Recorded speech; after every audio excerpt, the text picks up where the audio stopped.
Assalamualaikum warahmatullahi wabarakatuh. Pemirsa yang budiman, kita bicara pada kesempatan ini dalam topik Islam di persimpangan milenium.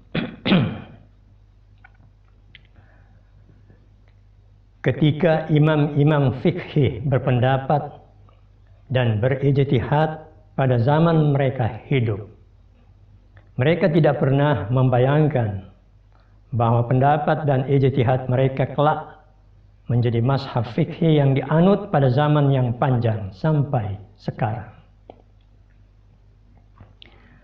Begitu juga ulama-ulama kalam atau teologi, ketika mereka berpendapat dan berijtihad mengenai persoalan-persoalan kalam, tidak terbayangkan oleh mereka bahwa pendapat dan ijtihad mereka itu ternyata telah membangun paradigma kalam yang dianut sampai sekarang. Namun imam-imam fikih dan ulama-ulama kalam tersebut kemudian menjadi nama mazhab dan paradigma pada bidang mereka berpendapat dan berijtihad. Dikenallah mazhab fikih Malikiyah, Syafi'iyah, dan lain-lain.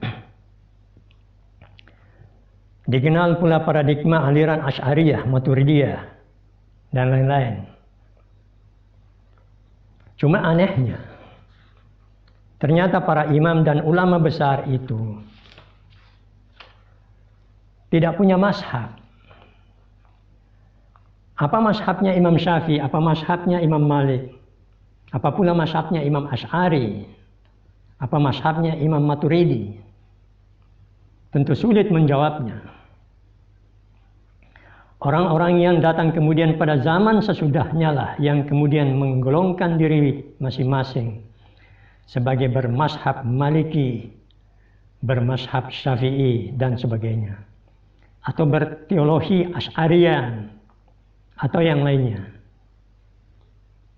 Selanjutnya di dalam sejarah, para pendukung mazhab fikih dan paradigma teologi tersebut masing-masing mengklaim sebagai yang benar atau paling benar.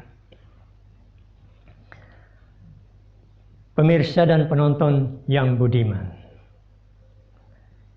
imam-imam mazhab dan para ulama teologi itu telah sukses menjawab tantangan zaman dan memberi solusi bagi umat pada zamannya. Ijtihad mereka begitu luar biasa dan memerlukan kurun waktu yang panjang untuk kemudian terbangun menjadi satu mazhab fikih atau paradigma teologi.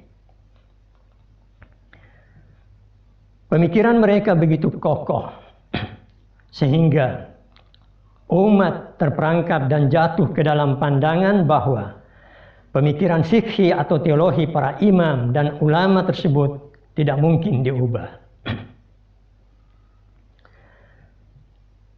Kekokohan mazhab fikih dan teologi itu terguncang ketika ia tiba di zaman yang sudah sangat jauh berbeda dari zaman ketika para imam atau mereka itu berijtihad, yaitu zaman kita hari ini dan masa-masa hadapan.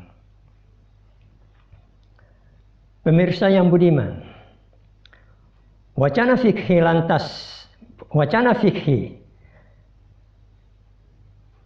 pada waktu yang lalu bukan sekedar wacana lagi, tetapi aksi. Misalnya seorang perempuan Muslim Amerika menjadi khatib dan imam salat Jumat dengan makmum lelaki dewasa, telah mengguncang bukan saja pilar mazhab fikih dan paradigma teologi yang sudah amat mapan dianut sepanjang sejarah Islam. Namun juga oleh sebagian yang lain merasa bahwa wacana dan aksi itu merobek-robek prinsip agama Islam. Benarkah? Pemirsa yang budiman, Sebenarnya yang sedang terjadi di zaman kita adalah gugatan terhadap pandangan keagamaan yang dalam sejarah yang amat panjang telah membenamkan prinsip-prinsip Islam yang luhur,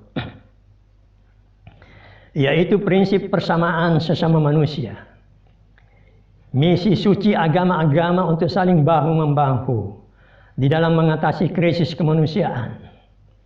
Dan zaman kini jangan dibandingkan dengan zaman-zaman para imam dan ulama besar dahulu kala.